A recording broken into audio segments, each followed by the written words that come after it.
Sepertinya krisis pengungsi semakin mengkhawatirkan. Menurut data yang dirilis UNHCR atau Badan PBB untuk urusan pengungsi, pada akhir tahun 2010, ada 43,7 juta orang di dunia yang terpaksa meninggalkan negara asalnya karena alasan persekusi, konflik, atau kekerasan. Namun saat ini angka tersebut naik menjadi hampir 71 juta orang. Dan dari jumlah tersebut, 25,9 juta orang diantaranya adalah pengungsi. Jumlah pengungsi terbanyak berasal dari Suriah, Afghanistan, Sudan Selatan, Myanmar, dan Somalia. Para pengungsi mengungsi ke negara lain untuk mencari perlindungan. Negara-negara yang bersedia untuk menampung pengungsi untuk tinggal sementara waktu disebut sebagai negara asilum atau negara transit.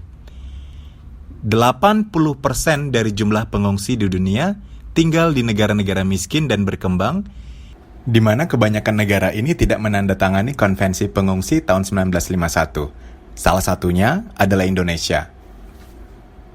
Per Januari 2020, ada sekitar 13.623 pengungsi dan pencari suaka yang tinggal di Indonesia. Mereka berasal dari 45 negara termasuk Afghanistan, Pakistan, Palestina, Irak, Myanmar, Somalia, dan Sudan.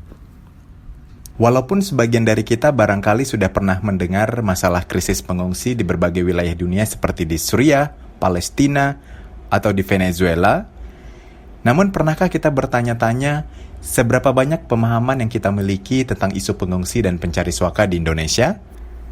Di video ini, saya mau berbagi cerita dan pengalaman tentang kenapa dan bagaimana saya akhirnya meminati isu pengungsi di Indonesia dan ingin mengeksplorasinya lebih jauh.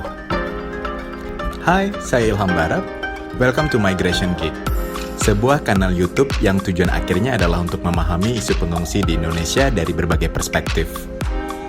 Di sini, permasalahan pengungsi akan dieksplorasi dengan menyajikan fakta-fakta dari beragam hasil penelitian, observasi, dan cerita-cerita yang telah dikumpulkan. Selain itu, berbagai informasi dan opini tentang isu pengungsi di Indonesia dari sudut pandang yang berbeda-beda juga akan dibahas. Semoga apa yang disajikan di kanal YouTube Migration Geek ini bisa memberikan sedikit pencerahan kepada yang menonton, sehingga masalah yang kompleks ini dapat dipahami dengan lebih baik. Nah, saya ingin memulai dengan membagikan cerita bagaimana saya awalnya terlibat bekerja dengan pengungsi dan pencari suaka. Dan sebenarnya perlu waktu cukup lama bagi saya untuk akhirnya menjadi tertarik dengan permasalahan pengungsi di Indonesia. Kembali ke tahun 2014, ketika saya mulai bertugas di kantor imigrasi Pekanbaru.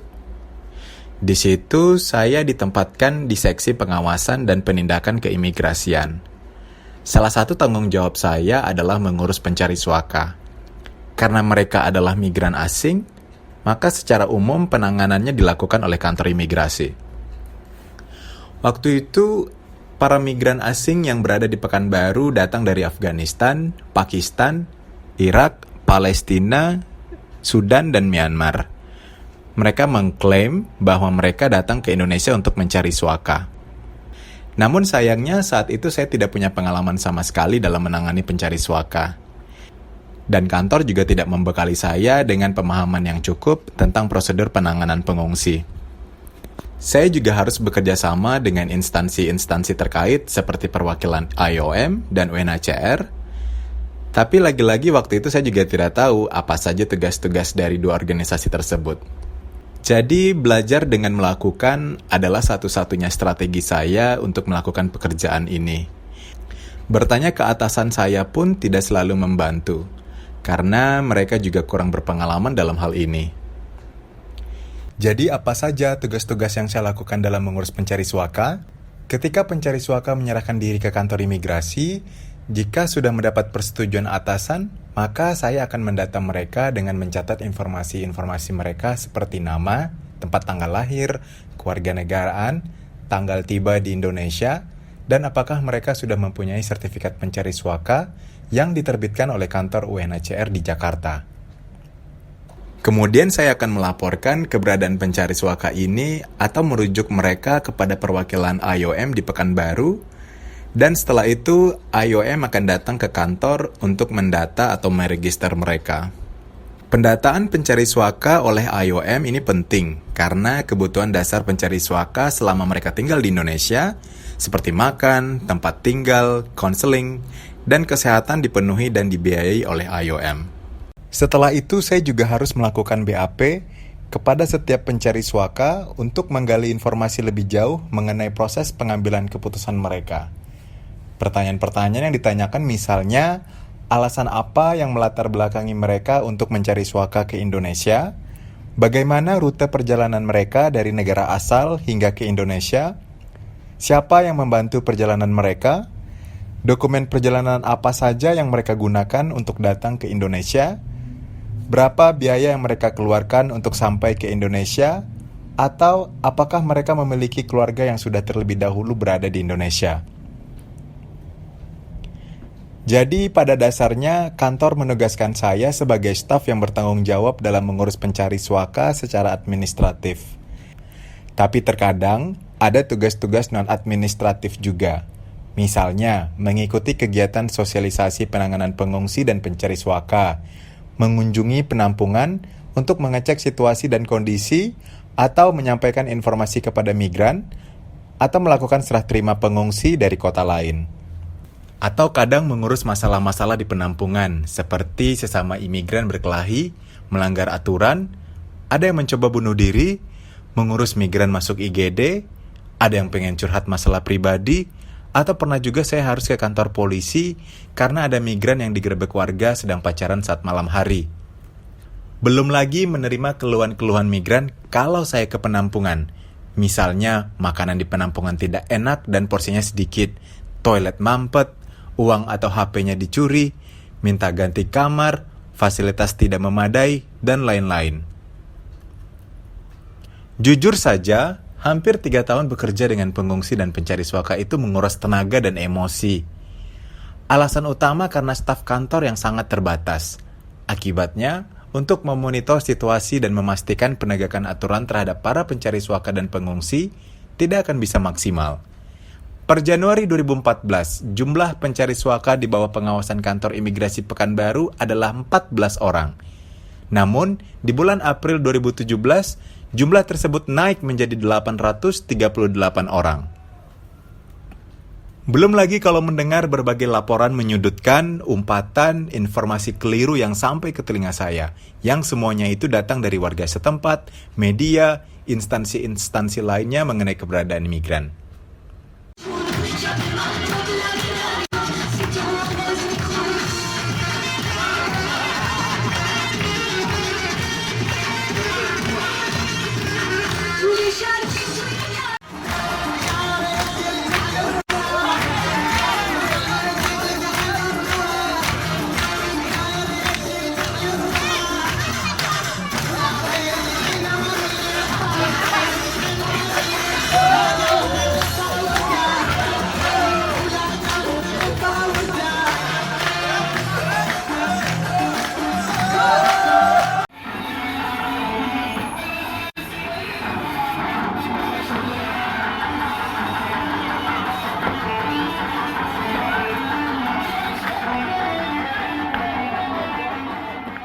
Namun, bekerja dengan pengungsi buat saya menjadi satu pengalaman hidup yang berharga.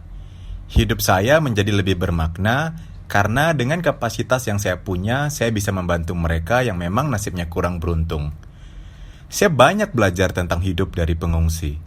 Belajar lebih sering bersyukur dengan apa yang saya miliki. Saya belajar menumbuhkan empati. Belajar memahami situasi dari berbagai sisi agar tidak mudah menghakimi. Belajar berpikiran kritis, dan belajar bersikap skeptis namun secara sehat. Teman kantor kadang mengingatkan, jangan baper ngurusin migran, mereka banyak bohongnya. Mereka jujur atau tidak, itu bukan fokus saya. Organisasi saya bahkan tidak berwenang menilai apakah mereka benar-benar mencari suaka dan layak diberikan status pengungsi. Tetapi selama mereka di bawah pengawasan kantor tempat saya bekerja, saya punya tanggung jawab membantu mereka. Buat saya, Ketika kita dalam profesi yang menuntut kita untuk bekerja secara dekat dengan orang lain yang membutuhkan, sulit untuk tidak ikut terlibat dengan kehidupan mereka. Khususnya ketika kita mendengar atau menyaksikan langsung masa-masa sulit yang harus mereka lalui. Tapi akhirnya saya sampai di satu titik di mana saya mengalami lelah. Lelah emosi, lelah mental, disebabkan stres berkepanjangan. Dan saya yakin itu hasil akumulasi selama hampir 3 tahun yang saya tahan-tahan dan akhirnya saya menyerah juga. Dan saya pikir waktu itu saya perlu istirahat dulu dari pekerjaan ini. Pada tahun 2017, saya mendapat kesempatan untuk kuliah S2 di Adelaide, Australia dengan beasiswa Australia Awards. Waktu itu saya memutuskan untuk membahas isu pengungsi di Indonesia. Karena dulu ketika saya bekerja dengan pengungsi dan pencari suaka, saya masih kurang pengalaman dan pengetahuan, sehingga melalui riset ini, saya ingin wawasan saya bertambah, dan saya ingin menjadi lebih tercerahkan karena saya betul-betul ingin mengeksplorasi kasus ini. Dalam penelitian saya berpendapat bahwa Indonesia perlu belajar dari pengalaman dari negara-negara lain tentang bagaimana mereka menangani pengungsi, supaya Indonesia dapat mengembangkan kebijakan yang lebih baik dalam penanganan pengungsi yang transit di Indonesia. Hal ini perlu, karena Indonesia masih belum menangani isu ini secara efektif, karena sikap Indonesia terhadap masalah pengungsi di Indonesia yang selalu reaktif. Isu pengungsi ini bukanlah masalah baru yang dihadapi pemerintah Indonesia, namun perlu solusi baru dan berkelanjutan. Indonesia justru harus proaktif menangani permasalahan pengungsi di Indonesia. Khususnya, Indonesia perlu mengeluarkan undang-undang khusus pengungsi supaya penanganan pengungsi yang transit di Indonesia menjadi lebih efektif dan supaya Indonesia menjadi lebih siap sebelum permasalahan pengungsi kembali menjadi krisis nasional seperti yang terjadi di masa lalu. Pengungsi dan pencari suaka tidak akan pergi begitu saja dari Indonesia. Indonesia perlu juga memikirkan dampak yang timbul dari keberadaan pengungsi yang lama di Indonesia. Indonesia itu rawan terhadap kedatangan migran yang mengaku sebagai pencari suaka. Untuk pembahasan ini, saya bisa jelaskan lebih rinci di video yang lain. Kurang lebih 1 tahun saya menyelesaikan penelitian saya tentang permasalahan pengungsi di Indonesia, dan proses riset tersebut sungguh menambah wawasan saya tentang isu ini. Hal-hal apa saja yang dulu saya tidak tahu, kini saya menjadi lebih paham. Saya menjadi tahu kenapa dulu pencari suaka ditempatkan di Rudenim. Saya mengerti sejarah Indonesia yang sejak dulu sudah menjadi host country bagi pengungsi. Dan pengalaman ini sudah begitu kompleks dan lama. Tapi walaupun begitu, Indonesia masih belum sukses menangani isu ini. Saya juga menjadi paham kenapa banyak migran yang akhirnya terpaksa tinggal di Indonesia. Saya juga mengerti kenapa Australia sepertinya melimpahkan beban penanganan pengungsi kepada Indonesia dengan memberikan Indonesia berbagai program bantuan keuangan.